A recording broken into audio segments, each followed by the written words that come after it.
কেরানীগঞ্জের চুনুকুটিয়ায় রূপালী ব্যাংকে জিম্মি নাটকের অবসান, ৩ ডাকাতের আত্মসমর্পণ, মুক্তি পেলেন জিম্মি থাকা কর্মকর্তারা। প্রধান উপদেষ্টার ভাষণে নির্বাচন সংশ্লিষ্ট বক্তব্যে হতাশ বিএনপি, ডক্টর ইউনূস ও প্রেস সচিবের বক্তব্য পরস্পর বিরোধী, অভিযোগ মির্জা ফখরুলের। আইন শৃঙ্খলা বাহিনীর নিয়ন্ত্রণে টঙ্গী ইজতেমা ময়দান, হামলা সহিংসতার জন্য জুবায়েরপন্থীদের বিচার দাবি সাদপন্থী আলেমদের। এস আলমের ছেলে আহসানুল আলমের বিরুদ্ধে অর্থ আত্মসাতের মামলা দুদকের, বগুড়ার সাবেক এমপি রাগিবুল নেত্রকোনা থেকে গ্রেফতার। দেখছিলেন ক্রাউন সিমেন্ট সংবাদ শিরোনাম, এবার বিস্তারিত। ঢাকার কেরানীগঞ্জে রূপালী ব্যাংকে জিঞ্জিরা শাখায় জিম্মি নাটকের অবসান ঘটেছে। যৌথ বাহিনীর কাছে আত্মসমর্পণ করেছে ৩ ডাকাত। অক্ষত অবস্থায় উদ্ধার করা হয়েছে জিম্মি হওয়া ব্যাংক কর্মকর্তা সহ সবাইকে। ঢাকার দক্ষিণ কেরানীগঞ্জের চুনুকুচিয়া এলাকায় রূপালী ব্যাংকে হানা দিয়েছিল একদল ডাকাত। ব্যাংক কর্মকর্তা সহ কয়েকজনকে তারা জিম্মি করে। ডাকাতির খবরে ব্যাংকের সামনে এলাকাবাসীর ভিড় জমে যায়। খবর পেয়ে পুলিশ, র্যাব সহ আইনশৃঙ্খলা বাহিনীর সদস্যরা এসে বাইরে থেকে ব্যাংকটি ঘিরে ফেলেন। বিকেল 5:30টার দিকে সেখান থেকে ৩ জন ডাকাত আত্মসমর্পণ করে। 3টি দেশীয় অস্ত্র উদ্ধার করা হয়েছে তাদের কাছ থেকে। ডাকাতরা ব্যাংকের ভল্ট ভাঙতে পারেনি বলে জানা গেছে। বিএনপির ভারপ্রাপ্ত চেয়ারম্যান তারেক রহমান বলেছেন, দেশ ও দেশের বাইরে ষড়যন্ত্রকারীদের ষড়যন্ত্র থেমে নেই। তারা চায় একটি জনসমর্থনহীন সরকার ক্ষমতায় থাকুক। রাষ্ট্র কাঠামো মেরামতের 31 দফা ও জনসম্পৃক্ত বিষয়ে বিভাগীয় কর্মশালায় ভার্চুয়ালি যুক্ত হয়ে তিনি কথা বলেন। দলের নেতাকর্মীদের তিনি বলেন, 31 দফা বাস্তবায়ন করতে হলে অবশ্যই জনগণের কাছে যেতে হবে। প্রয়োজনে বিএনপির এই দফায় সংযোজন ও বিয়োজন হতে পারে বলেও জানান তারেক রহমান। নরসিংদীর মাধবদীর হেরিটেজ রিসোর্টে কর্মশালায় সভাপতিত্ব করেন বিএনপির যুগ্ম মহাসচিব খায়রুল কবির খোকন। বক্তব্য রাখেন কেন্দ্রীয় ও স্থানীয় নেতারা। এদিকে মুন্সিগঞ্জের মুক্তারপুর এলাইট কোল্ড স্টোরেজে বিএনপির কেন্দ্রীয় প্রশিক্ষণ কমিটির আয়োজনে কর্মশালা হয়েছে।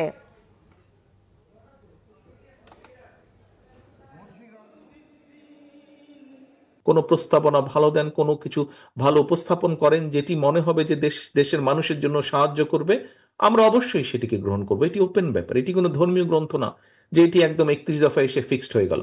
যাদের সহযোগিতা ছাড়া আমরা 21 দফা বাস্তবায়ন করতে পারবো না, সেই জনগণ, এই জনগণের কাছে আপনাদেরকে যেতে হবে।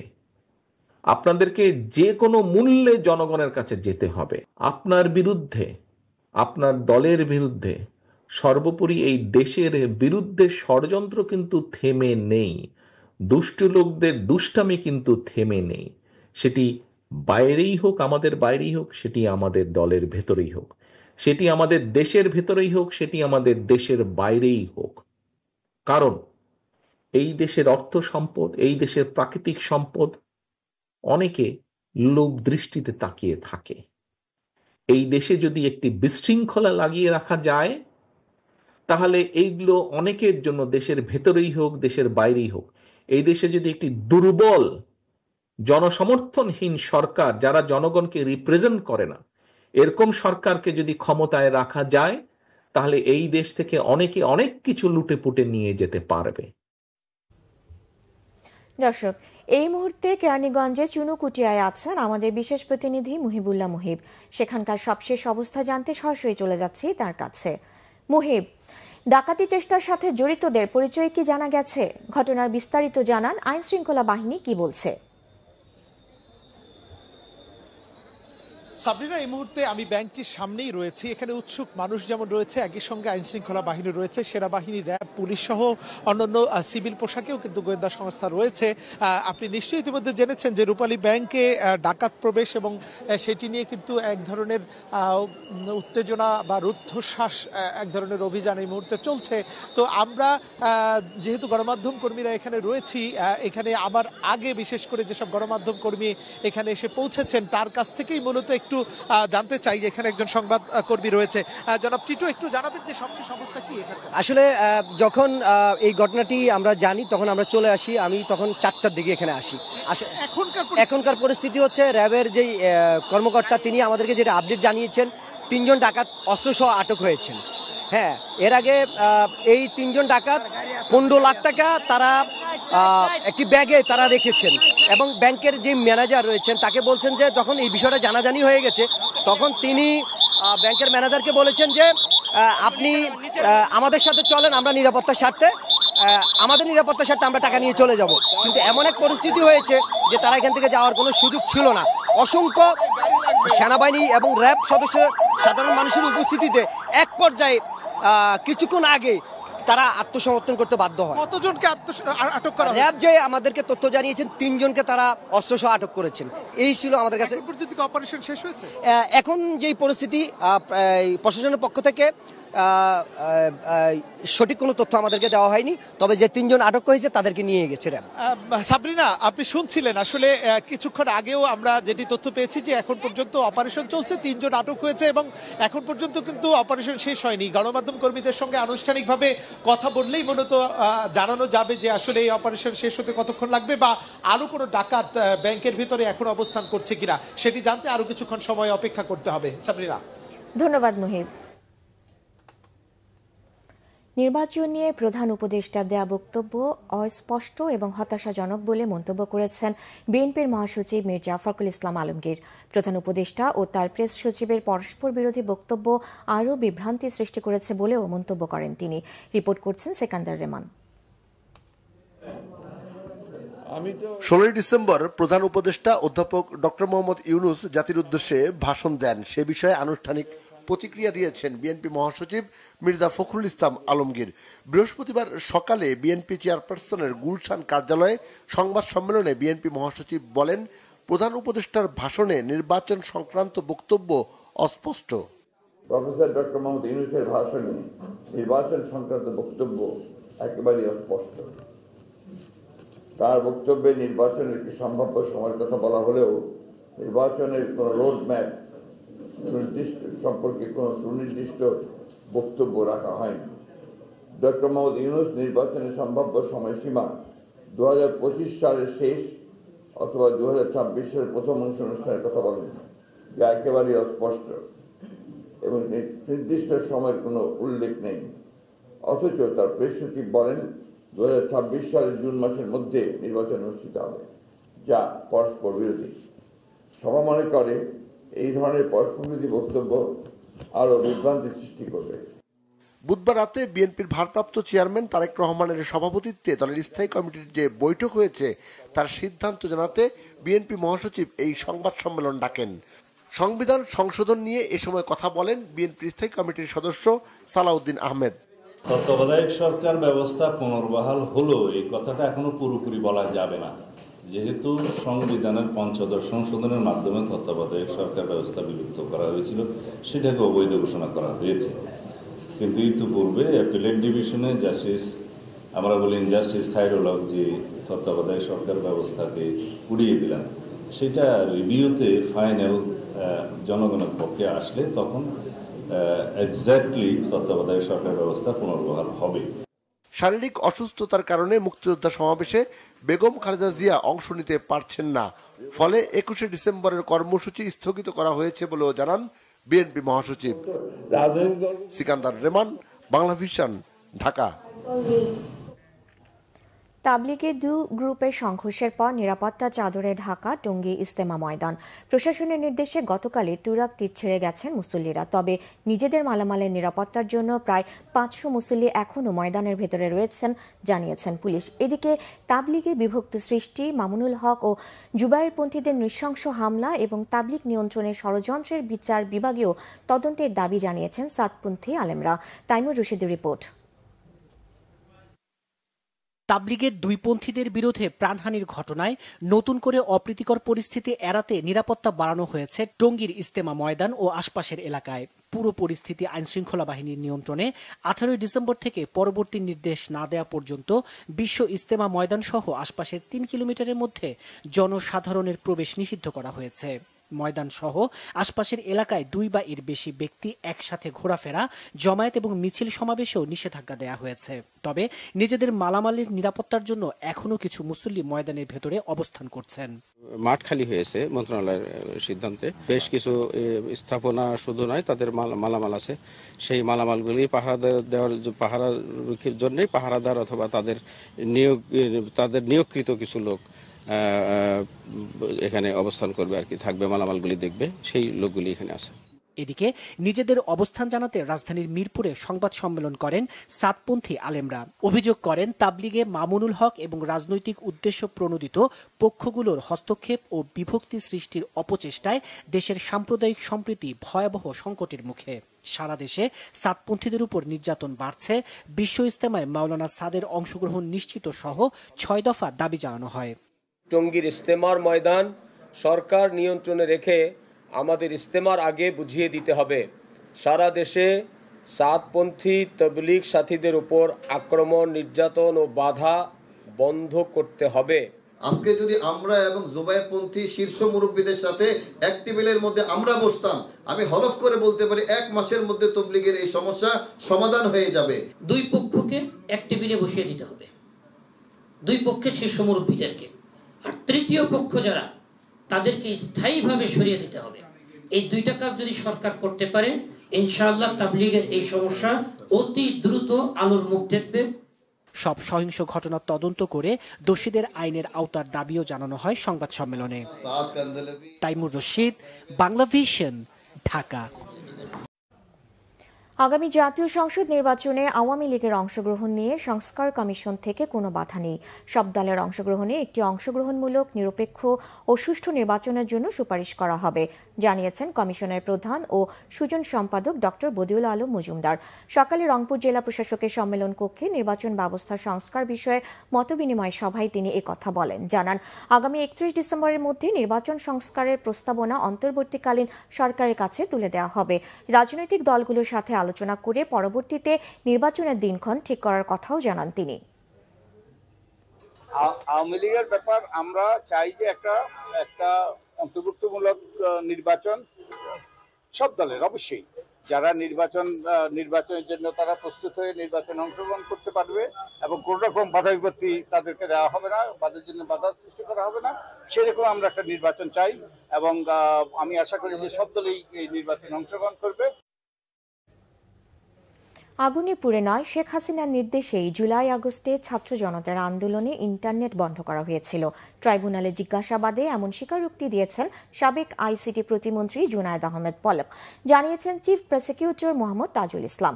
জুলাই আগস্টে গণহত্যার মামলায় সকালে আবার ট্রাইব্যুনালে হাজির করা হয় সাবেক পুলিশ প্রধান চৌধুরী আবদুল্লাহ আল মামুন, এনটিএমসি সাবেক মহাপরিচালক বরখাস্ত মেজর জেনারেল জিয়াউল আহসান সহ 8 আসামিকে। জুলাই আগস্ট গণহত্যার বিষয়ে সাবেক আইজিপি চৌধুরী আবদুল্লাহ আল মামুন, ঢাকার সাবেক অতিরিক্ত পুলিশ সুপার মোহাম্মদ শাহিদুল ইসলাম ও Savar circle police super Abdullah Al কাফিকে জিজ্ঞাসাবাদের নির্দেশনা চায় প্রসিকিউশন। আগামী 26, 29 ও 30 ডিসেম্বর 3 জনকেই জিজ্ঞাসাবাদের নির্দেশ দেন ট্রাইব্যুনাল। পরে চিফ প্রসিকিউটর জানান, ট্রাইব্যুনালের নির্দেশে গত 18 ডিসেম্বর সাবেক আইসিটি প্রতিমন্ত্রী জুনায়েদ আহমেদ পলককে জিজ্ঞাসাবাদ করা হয়। জিজ্ঞাসাবাদে জুলাই আন্দোলনের সময় শেখ হাসিনার নির্দেশে গোটা দেশের ইন্টারনেট সেবা বন্ধ করে দেওয়া হয় বলে জানিয়েছেন পলক। এই সময় বরখাস্ত সেনা কর্মকর্তাকে কসাইয়ের সঙ্গে তুলনা করেন চিফ প্রসিকিউটর। আগামী 20 ফেব্রুয়ারি তদন্তের অগ্রগতি প্রতিবেদন ট্রাইব্যুনালে দাখিল করতে বলা হয়েছে।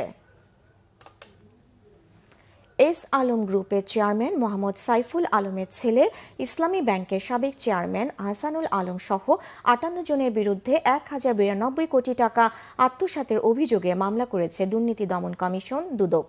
বৃহস্পতিবার দুদক সমন্বিত জেলা কার্যালয় চট্টগ্রাম 1 এর উপপরিচালক মোহাম্মদ নাজমুস সাদাত জানান, দুদক প্রধান কার্যালয়ের উপপরিচালক ইয়াসিন আরাফাত বাদী হয়ে মামলাটি করেছেন। ইসলামী ব্যাংক বাংলাদেশের সাবেক চেয়ারম্যান আহসানুল আলমের নেতৃত্বে শুধু ব্যাংকটি চট্টগ্রামের চাকতাই শাখা থেকে 1092 কোটি টাকা আত্মসাৎ করা হয়েছে। ব্যাংকটির এমডির আত্মীয় ও এস আলম গ্রুপের বেতনভুক্ত কর্মচারী মেসার্স মুরাদ এন্টারপ্রাইজের স্বত্বাধিকারী গোলাম সারওয়ার চৌধুরীর মাধ্যমে 3 বছরে ওই টাকা আত্মসাৎ করেন তারা। ইসলামী ব্যাংকের ইসি কমিটির চেয়ারম্যান ডক্টর সেলিম উদ্দিন, তৎকালীন এমডি ও পরিচালক সহ 34 কর্মকর্তার পাশাপাশি ঋণগ্রহীতা প্রতিষ্ঠানের মালিক মিলিয়ে 58 জনের বিরুদ্ধে মামলা করা হয়েছে। অভিযুক্তরা পরস্পর যোগ সাজসে প্রতারণা ও জাল জালিয়াতি করে ভুয়া রেকর্ডপত্র তৈরি করে ইসলামী ব্যাংক থেকে ওই টাকা আত্মসাৎ করে। নেত্রকোনার মোহনগঞ্জ থেকে বগুড়া 6 আসনে সাবেক এমপি রাগিবুল আহসান রিপুকে গ্রেফতার করা হয়েছে। বুধবার দিবাগত রাত 10টার দিকে নেত্রকোনার রাজুর বাজার এলাকা থেকে তাকে গ্রেফতার করা হয়। তাকে বগুড়া পুলিশের কাছে হস্তান্তর করা হবে। রিপুর বিরুদ্ধে বগুড়া জেলার বিভিন্ন থানায় হত্যা মামলা সহ 13টি মামলা রয়েছে। 2024 সালের নির্বাচনে বগুড়া 6 আসনে বিপুল ভোটে জয়ী হন রাগিবুল আহসান রিপু। এর আগে 2023 সালের উপনির্বাচনে তিনি আওয়ামী লীগের প্রার্থী হিসেবে সংসদ সদস্য নির্বাচিত হন। 2019 সাল থেকে বগুড়া জেলা আওয়ামী লীগের সাধারণ সম্পাদকের দায়িত্ব পালন করে আসছিলেন তিনি। চরম অব্যবস্থাপনা চলছে খাগড়াছড়ি পর্যটন মোটেলে। সংস্কারের অভাবে হোটেলের রুমগুলো ব্যবহারের অযোগ্য হয়ে পড়েছে। রেস্টুরেন্টে রান্নাঘর যেন ডাস্টবিন, এতে বিমুখ পর্যটকরা। মাসের পর মাস লোকসান গুনছে প্রতিষ্ঠানটি। এই অবস্থার জন্য কর্তৃপক্ষের গাফিলতিকে দুষছেন পর্যটন সংশ্লিষ্টরা। খাগড়াছড়ির প্রতিনিধি HM প্রফুল্লের তথ্য ও ছবিতে ডেস্ক রিপোর্ট। পর্যটনের ভরা মৌসুমে মুখর খাগড়াছড়ির প্রতিটি পর্যটন স্পট। বেসরকারি হোটেল ও রেস্টুরেন্টগুলো পর্যটকে ঠাসা, কিন্তু বেহাল জেলার একমাত্র সরকারিভাবে স্থাপিত পর্যটক মোটেলটি। নেই কোনো বুকিং। 6 মাসের খাগড়াছড়ি পর্যটন মোটেলটি প্রায় 50 লাখ টাকা লোকসান দিয়েছে। অতিথিদেরকে আরো আকর্ষণ করার জন্য খাগড়াছড়ি পর্যটন হোটেলকে আপনার পূর্ণভাবে রিনোভেশন, রুম টুম সহ সকল বিষয় রিনোভেশন করলে সেটা আরো অতিথি বৃদ্ধি পাবে এবং সেটা লাভজনক প্রতিষ্ঠান হবে। 2006 সালের 11 অক্টোবর সাবেক প্রধানমন্ত্রী বেগম খালেদা জিয়া খাগড়াছড়ি শহরের চেঙ্গি নদীর তীরে মনোরম পরিবেশে খাগড়াছড়ি পর্যটন মোটেলটির উদ্বোধন করেন। বিলাসবহুল এই মোটেলে রয়েছে ভিআইপি সহ 25টি রুম, সুবিশাল রেস্টুরেন্ট ও কনফারেন্স রুম সহ অন্যান্য সুবিধা। কিন্তু গত 15.5 বছরে এতে একবারও সংস্কার হয়নি। কেউ এসে থাকতে পারবে না, এত বেহাল অবস্থা হয়ে আছে। তো আমার মনে হয় এটা দ্রুত সংস্কার করা উচিত। যদি এখানে একটা ভালো থাকার জায়গা থাকতো সরকারি ব্যবস্থাপনা, তাহলে আমরা একদিন এখানে স্টে করে খাগড়াছড়ি ঘুরে দেন আমরা ইয়াতে যেতাম, সাজেক ঘুরতে যেতাম। বিলাসবহুল পর্যটন মোটেলটি থাকা ও খাওয়ার অযোগ্য হওয়ার কারণে পর্যটকরা বেছে নিচ্ছে বেসরকারি হোটেল রেস্টুরেন্ট। সরকারি ছুটির বদ্ধ দিনে আমাদের খাগড়াছড়িতে যথেষ্ট পর্যটক আসে। মোটামুটি আমাদের অনেক আবাসিক হোটেলের রুমগুলা ভাড়া হয়। আশাবাদী এইভাবে আসলেই আমরা আশা করি আমরা লাভবান হব। রুমের সার্ভিসও ভালো না এবং রুমের কোয়ালিটি গুলো নষ্ট হয়ে গেছে, কিন্তু এটা সরকার প্রচুর পরিমাণে রাজস্ব থেকে বঞ্চিত হচ্ছে। এটা যদি একটু জরুরি ব্যবস্থা নেওয়া যায়, এই সুন্দর একটা প্লেসে পর্যটন মোটেল, তাহলে এটা অপার সম্ভাবনার একটা রাজস্ব খাত আসবে। অভিযোগ রয়েছে মোটেলের বর্তমান ব্যবস্থাপক উত্তম কুমার মজুমদার যোগদানের পর মোটেলের অব্যবস্থাপনা চরমে পৌঁছেছে। এই পর্যটন মোটেল একটি যাতে আশার আলো জাগাতে পারে, এটি শুধু লোকসানের যেন বহর পাহাড়ের পর পাহাড় না হয়, সেই বিষয়টিকে মাথায় রেখে আমার মনে হয় সরকার একটি যথাযথ পদক্ষেপ গ্রহণ করবে। মোটেলটির সংস্কারে সরকারের সুদৃষ্টি চায় খাগড়াছড়িবাসী। Bangla vision news desk. Gopalganj 250 শয্যা জেনারেল হাসপাতালে অভিযান চালিয়েছে দুর্নীতি দমন কমিশন দুদক। সকালে এই অভিযানে নেতৃত্ব দেন দুদক জেলা কার্যালয়ের উপপরিচালক মোহাম্মদ মশিউর রহমান। হাসপাতালের ব্যাপক অনিয়ম ও দুর্নীতির অভিযোগ পেয়ে এই অভিযান পরিচালনা করেন তারা। এ সময় হাসপাতালে সরকারি ওষুধের হিসাবের অনিয়ম, সঠিক সময়ে ডাক্তার না আসা, দীর্ঘদিন হাসপাতালের x-ray machine, CT scan machine, MRI machine অচল, রোগীদের জন্য রান্না করা খাবার অস্বাস্থ্যকর, টিকিটে অতিরিক্ত টাকা আদায়, অর্থের বিনিময়ে সার্টিফিকেট বাণিজ্য সহ বিভিন্ন বিষয়ে তদন্ত করা হয়। বিষয়গুলোর প্রমাণও পেয়েছে দুদক, যদিও অভিযোগ অস্বীকার করেছে হাসপাতাল কর্তৃপক্ষ। দেশের বিভিন্ন জায়গার আরও কিছু খবর নিয়ে এখন একটি ডেস্ক রিপোর্ট। রংপুরের বিভাগীয় বিএনপির সাংগঠনিক সভা হয়েছে। সবাই বিএনপির ভাইস চেয়ারম্যান শামসুজ্জামান দুদু বলেন, দেশকে ধ্বংস, লুটপাট ও অর্থনীতিকে ডুবিয়ে পালিয়েছে স্বৈরাচারী শেখ হাসিনা। সভায় সভাপতিত্ব করেন বিএনপির সাংগঠনিক সম্পাদক আসাদুল হাবিব দুলু। সাবেক স্বরাষ্ট্র প্রতিমন্ত্রী লুৎফুজ্জামান বাবরের মুক্তিতে সিলেটে আনন্দ মিছিল করেছে বাবর মুক্তি পরিষদ। নগরীর বন্দরবাজার থেকে আনন্দ মিছিলটি বিভিন্ন সড়ক প্রদক্ষিণ করে। সাতপন্থীদের নিষিদ্ধের দাবিতে মানববন্ধন ও প্রতিবাদ সভা হয়েছে ঠাকুরগাঁয়ে। সকালে জেলা ওলামায়ে একরাম, তৌহিদি জনতা ও তাবলিগ জামাত বাংলাদেশের আয়োজনে এ কর্মসূচি পালন করা হয়। হাওরের 100 বছর ও করণীয় বিষয়ক কর্মশালা হয়েছে সাতক্ষীরায়। এতে প্রধান অতিথি হিসেবে বক্তব্য রাখেন বাংলাদেশ হাওর ও জলভূমি উন্নয়ন অধিদপ্তরের মহাপরিচালক আখতারুজ্জামান। আশ্রয়ণ প্রকল্পের সুবিধাভোগীদের পেশাভিত্তিক দক্ষতা বাড়াতে প্রশিক্ষণ কর্মসূচির উদ্বোধন হয়েছে শরীয়তপুরে। কাশাভোগ সরকারি প্রাথমিক বিদ্যালয়ে কর্মসূচির উদ্বোধন করেন জেলা প্রশাসক। সরকারি কর্মকর্তাদের নিয়ে তথ্য অধিকার আইনের উপর প্রশিক্ষণ হয়েছে রাঙ্গামাটিতে। সদর উপজেলা পরিষদ মিলনায়তনে প্রধান অতিথি হিসেবে এতে উপস্থিত ছিলেন অতিরিক্ত জেলা প্রশাসক। জাতীয় পরিবেশ মানবাধিকার সোসাইটির উদ্যোগে কম্বল বিতরণ করা হয়েছে নারায়ণগঞ্জে। আদমজি বাস স্ট্যান্ড এলাকায় এতে প্রধান অতিথি ছিলেন বিচারপতি শিকদার মকবুল হক। ঝালকাঠির কাঠালিয়ায় শীতার্তদের মাঝে কম্বল বিতরণ করেছে মারিয়াম সমাজ কল্যাণ সংস্থা। সকালে উপজেলা পরিষদ অডিটোরিয়ামে এ সময় উপস্থিত ছিলেন উপজেলা নির্বাহী কর্মকর্তা। পাহাড়ের প্রধান সামাজিক উৎসব বৈশাখীর দিনে এসএসসি পরীক্ষা থাকায় মানববন্ধন হয়েছে খাগড়াছড়িতে। পরে পরীক্ষার দিন তারিখ বদলানোর দাবিতে জেলা প্রশাসক বরাবর স্মারকলিপি দেয় বিভিন্ন শিক্ষা প্রতিষ্ঠানের শিক্ষার্থীরা। বিজয় দিবস উপলক্ষে ফ্রি মেডিকেল ক্যাম্প হয়েছে বরিশালের বাকেরগঞ্জে। জেলা বিএনপির আহ্বায়ক আবুল হোসেন খানের সহযোগিতায় এই স্বাস্থ্য সেবা দেওয়া হয়। দেশীয় লবণ শিল্প রক্ষায় ন্যায্য মূল্য নিশ্চিতের দাবিতে সংবাদ সম্মেলন হয়েছে কক্সবাজারে। স্থানীয় প্রেস ক্লাবে এই সময় বক্তব্য রাখেন লবণ চাষী ও ব্যবসায়ী সংগ্রাম পরিষদের নেতারা। Bangla vision news desk. সংবাদ শেষ করব ক্রাউন সিমেন্ট শিরোনামগুলো আরেকবার জানিয়ে। কেরানীগঞ্জে চুনুকুটিয়ায় রূপালী ব্যাংকে জিম্মি নাটকের অবসান, 3 ডাকাতের আত্মসমর্পণ, মুক্তি পেলেন জিম্মি থাকা কর্মকর্তারা। প্রধান উপদেষ্টার ভাষণে নির্বাচন সংশ্লিষ্ট বক্তব্যে হতাশ বিএনপি, ডক্টর ইউনূস ও প্রেস সচিবের বক্তব্য পরস্পর বিরোধী, অভিযোগ মির্জা ফখরুলের। আইন শৃঙ্খলা বাহিনী নিয়ন্ত্রণে টঙ্গী ইজতেমা ময়দান, হামলা সহিংসতার জন্য জুবায়েরপন্থীদের বিচার দাবি সাদপন্থী আলেমদের। এস আলমের ছেলে আহসানুল আলমের বিরুদ্ধে অর্থ আত্মসাতের মামলা দুদকের, বগুড়ার সাবেক এমপি রাগিবুল নেত্রকোনা থেকে গ্রেফতার। এই ছিল এখনকার মতো। পরের সংবাদ সন্ধ্যা 7:30টায় দেখার আমন্ত্রণ রইল। এছাড়া বাংলা ভিশন সংবাদ ও সংবাদ সংশ্লিষ্ট অনুষ্ঠান দেখতে ভিজিট করুন www.vbnews24.com ও facebook.com/banglavisionnews এবং সাবস্ক্রাইব করুন youtube.com/banglavisionnews। ধন্যবাদ।